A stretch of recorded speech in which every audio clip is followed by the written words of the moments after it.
बिस्मिल्लाहिर्रहमानिर्रहीम। अस्सलाम वालेकुम। मैं हूं सलमान हैदर। दुआ है परवरदिगार से कि उसने आपको और आपके अहल खाना को अपनी हिफ्ज़ मान में रखा हुआ। तीन अहम तरीन बड़ी खबरें। एक तो अडयाला के बाद जी, एक बार फिर तमाशा लगा हुआ है जी, जो मेरे पास इतलात है। वाटर कैनन, बारी नफरी, दफा 144 सब कुछ उधर नाफिज है, क्योंकि इमरान खान साहब की बहनें जो उधर पहुंची हुई हैं, उसकी कुछ डिटेल्स मेरे पास आई हैं। इस बारी कौन से हालात गैर मामूली है जी, उसकी रसीद वज़ीर आज़म ने मुज़ाकरात पर रजामंदी का इजहार किया जी पाकिस्तान तहरीक इंसाफ से।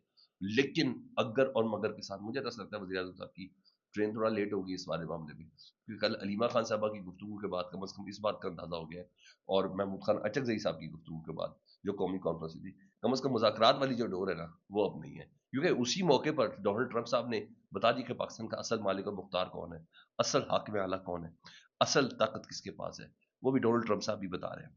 कुछ और फैज हमीद साहब से मुतल्लिक हुकूमत ने यू टर्न लिया, जो एक पूरा बयानिया बना रहे थे कि जी 9 मई दरअसल फैज हमीद और इमरान खान साहब के गठजोड़ था, और लॉन्ग मार्च फैज हमीद और इमरान खान का गठजोड़ था, उसका बिल्कुल पलटा दिया उन्होंने।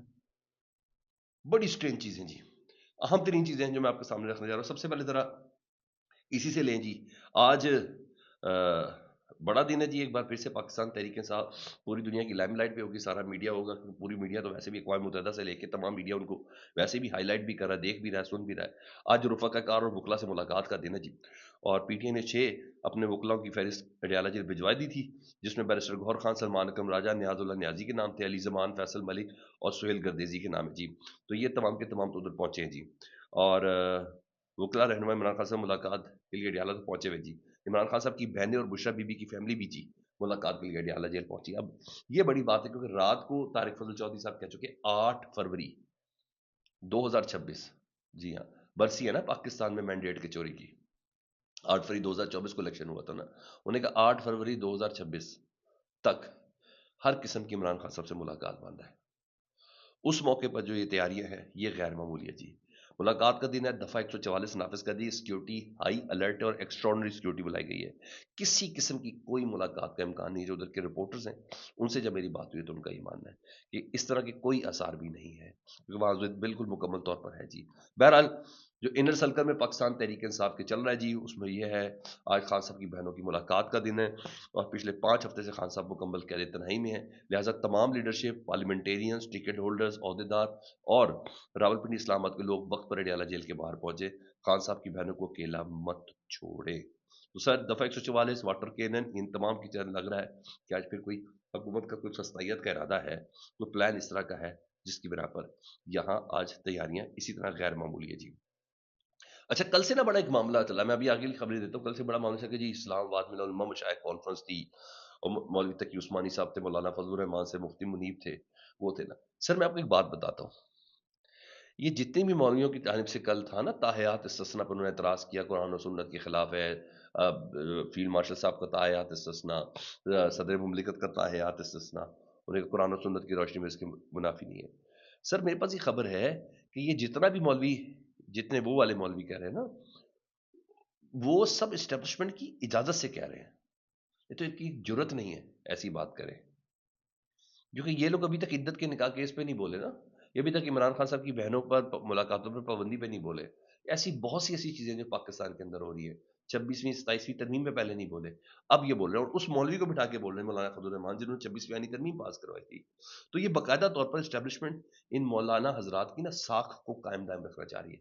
ये कर लो भाई, कहीं ना कहीं जिंदा रहे ना तुम्हारी बात भी, तो ऐसे ही हो।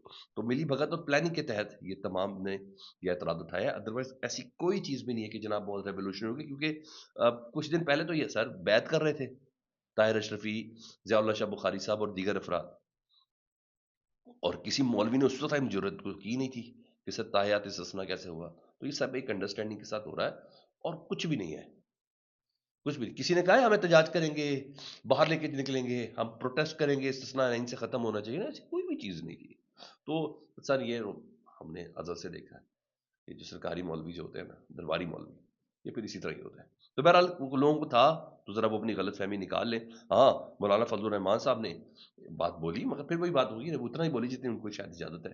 वो कहते हैं हमने अफगानिस्तान गए और तमाम इश्यूज के हल निकाले, फिर वापसी पर 8 जर्नैलों और सेक्रेटरी खारजा की मौजूदगी में मुझे रियासत पाकिस्तान की जानिब से बाज़ाब्ता तौर पर मुबारकबाद की पेशकश की गई, यानी मैं इतना काम कर लेता हूँ अफगानिस्तान की बारी।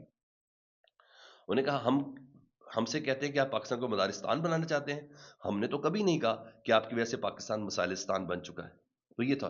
ایک مولوی نے تو یہاں تک بھی کہہ دیا سر، وہ مولانا منظور مینگل صاحب، وہ کہتے ہیں ایک بندہ نشہ کر کے کہتا ہے، میں خیال طاہر شریف صاحب کو کہہ رہے تھے نا، طاہر شریف صاحب سے متعلق ہے بھی، مشہور بھی ہے، وہ بوتلیں شوتلیں ان سے کوئی برآمد ہوئی تھی. وہ کہتے ہیں ایک بندہ نشہ کر کے کہتا ہے 30 لاکھ کا مجمع میرے پاس ہے. وہ کہتا ہے خدا کا خوف کرو، جتنے بریلوی دیوبندی اہل حدیث بھی جمع کرے تب بھی اتنا نہیں ہو سکتا. وہ بوتل چڑھا کر 30 لاکھ پر پہنچ گیا ہے. انہوں نے کہا صرف باتیں نہیں، اس کو آگے لے کے چلیں. تو بہرحال میں نے آپ کو بتایا کہ یہ ساری اتنی ہی ہے جتنی ان کو بولنے کی اجازت ہے، اور کچھ بھی نہیں، اس کے علاوہ کچھ بھی نہیں. جتنا ان کو بولنے کی اجازت ہے یہ اتنا ہی بول رہے ہیں. ہاں، آج کابینہ کا اجلاس تھا جی، صبح صبح وزیر اعظم پاکستان صاحب کی صدارت میں، اور انہوں نے پی ٹی آئی سے مذاکرات کے حوالے سے انہوں نے حامی بھری ہے. انہیں کہ اخبارات میں میں نے پڑھا ہے کہ پی ٹی آئی اور ان کے ساتھی مذاکرات کرنا چاہتے ہیں. میں بھی ان کو مذاکرات کی دعوت دیتا ہوں، لیکن مذاکرات کی آڑ میں غیر قانونی مطالبے کون سے ہیں یار؟ لیکن مذاکرات میں غیر قانونی مطالبے اور بلیک میلنگ نہیں ہونی چاہیے. شہباز شریف صاحب نے مذاکرات کی حامی بتا دی، اور پی ٹی آئی کو شرائط بھی بتا دی تھی. اور پھر اس کے بعد پٹے پہ پٹے تب ہم چلنے لگے. انہوں نے کہا لو جی کمال ہو گیا. اس کے بعد جی، کیونکہ آج بڑا اہم ایونٹ ہے جی، اور وہ ایونٹ ہے پرائیویٹائزیشن کا. اور اس پرائیویٹائزیشن میں آج پی آئی اے کی بولی لگنی ہے جی، جس میں وزیر اعظم خود کہتے ہیں کہ بند لفافوں میں آئے گی، کوئی دوسرا دیکھ نہیں سکے گا، سب سے زیادہ بولی لگانے والے کو پی آئی اے مل جائے گا. سارے چینلز کو ہدایت دی گئی کہ بولی کی لائیو نشریات دکھائے. تو شہباز شریف صاحب آج صبح کا ہاف پیج کا اخبار اشتہار بھی تھا، تو یہ انہوں نے بولا. انہوں نے کہا جو فیلڈ مارشل کو سعودی عرب میں جو کنگ عبدالعزیز ایوارڈ ملا، وہ ایوارڈ ان کا نہیں ہے، پوری قوم کا ایوارڈ ہے. یہ پوری قوم کی عزت ہے سر. مگر میرا شہباز شریف صاحب سے صرف یہی جملہ، میں صرف یہ کہہ سکتا ہوں کہ آج ڈونلڈ ٹرمپ صاحب نے field marshal general Asim Munir کو ہیڈ آف پاکستان کا ہے. شہباز شریف صاحب کے لیے تو شاید اتنی تکلیف والی بات نہیں ہوگی، کیونکہ ہم پاکستان تو سب کو ہی پتا کہ ہیڈ کون ہے، ایون عمران خان صاحب کو بھی پتا ہے. تبھی تو کہتے ہیں مذاکرات کہاں کرنے کہاں نہیں کرنے.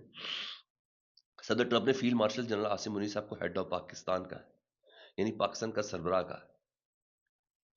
انہوں نے کہا یہی بندہ ہے.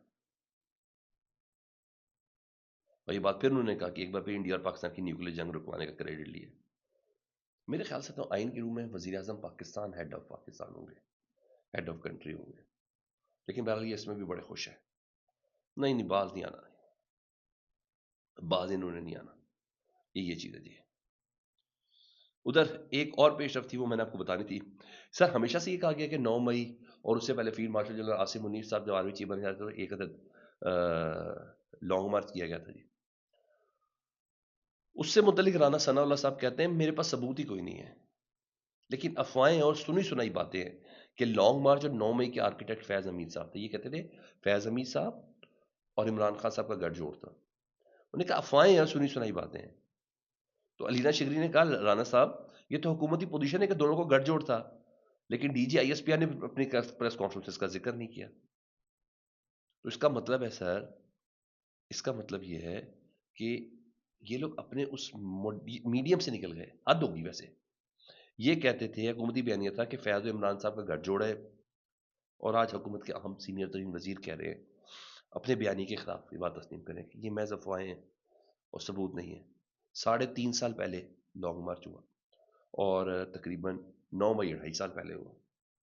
اور اس دوران بھی اگر حکومتی تحقیقات اور بیانی کی یہی صورتحال ہے تو میرا خیال ہے دوسرے فریق سے صلح ہی کر لیں، سب سے زیادہ مناسب ہے. کیونکہ ان کے پلے مجھے کچھ بھی نظر نہیں آ رہا، کچھ بھی نظر نہیں آئی. یہ ایک طاقتور کی چھتری کے نیچے کہ سر جو آپ کہیں. اب تو ڈونلڈ ٹرمپ صاحب نے بھی کہہ دیا کہ پاکستان کا سربراہ کون ہے. انہیں شہباز شریف کا نام نہیں لیا، انہیں آصف علی زرداری صاحب کا نام نہیں لیا. ہاں وہ اس پہ خوش ہے نون لیگ والے کہ آج تو پی ٹی آئی والوں کو کے سینے پہ مونگ دلے جا رہے ہوں گے. وہ اس بات پر خوش ہے. اور بھائی قانون کیا کہتا ہے، آئین کیا کہتا ہے، اس حساب سے بتائیں آئینی ہیرارکی کیا ہے. یہ تو ہمیں بھی پتا ہے کہ پاکستان کا سب سے طاقتور ترین شخصیت field marshal general Asim Munir صاحب ہے. مگر آپ نے تانے مار رہے تو جو مرضی مار لیں.